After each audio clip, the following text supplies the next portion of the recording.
The silence stretches into its third hour, and your mind is already racing, replaying every word, searching for your crime.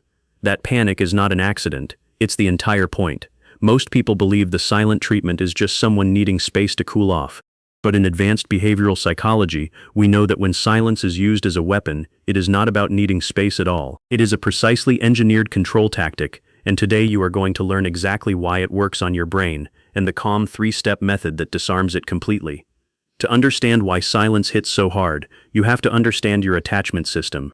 Human beings evolved in small groups where social exclusion was genuinely dangerous, so your brain treats being frozen out by someone close to you as a survival-level threat, not a minor inconvenience. This is why silence can feel more distressing than an actual argument.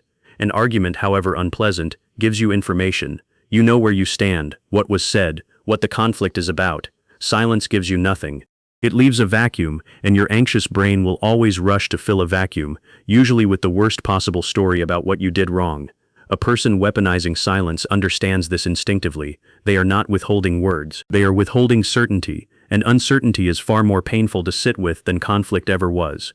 Notice the specific behavior pattern that separates weaponized silence from someone genuinely processing their emotions. Genuine space has a rough shape to it. The person may say, "I need some time," and then actually return within a reasonable window, still connected, even if quiet. Weaponized silence has no such shape. It is often triggered by something disproportionately small. It extends indefinitely with no timeline offered. And crucially, it continues even in shared physical space, meals eaten in silence, rooms entered and exited without a glance, a performance designed to be witnessed by you specifically. This is not someone regulating their own emotions. This is someone regulating yours. Here is the exact three-phase method to disarm this tactic without escalating it or feeding it further. Phase number 1 is the anxiety check. The moment the silence begins to spiral your thoughts, pause and separate the sensation from the story. The racing heartbeat, the urge to apologize for something you cannot even name. These are your ancient threat system firing, not proof that you did something wrong. Silently ask yourself one grounding question. What do I actually know happened versus what am I currently inventing to fill the silence? This single question interrupts the spiral before it convinces you to confess to a crime that was never yours. Phase number 2 is the single bid.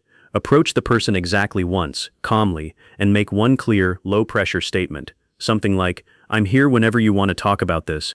Then stop. Do not repeat it. Do not send a follow-up message an hour later. Do not escalate into pleading or over-explaining. A single bid signals emotional availability without supplying the anxious pursuit that weaponized silence is specifically designed to extract from you. Chasing the silence is exactly what feeds it, because your chasing is the proof of control the other person is quietly collecting.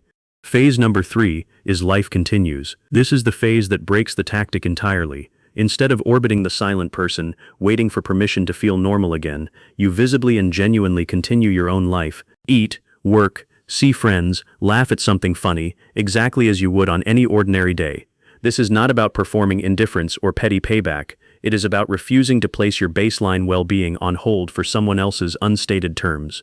When silence stops being followed by frantic pursuit and instead is met with a person who is simply living their life, the entire mechanism loses its power, because the punishment was never really the silence itself. The punishment was your reaction to it. Once you run this three-phase method consistently, one of two things will happen. Someone who was genuinely overwhelmed and needed real space will usually respond to your single bid within a reasonable time, because their silence was never about controlling your emotional state to begin with. Someone weaponizing silence will often extend it further when they notice you are no longer chasing, testing whether you will crack first, or they will abruptly resurface once they realize the tactic has stopped generating the anxious payoff it depends on. Either response tells you exactly what you are dealing with. The next time silence gets used against you instead of simply existing between you, do not spiral, do not chase, and do not put your life on hold waiting for someone else's permission to feel okay again. Run the anxiety check, deliver your single bid, and let your life continue in full view. You hold the psychological matrix now. If you want to keep building your psychological armor and mastering the hidden laws of human behavior, protect your mind by hitting that subscribe button right now.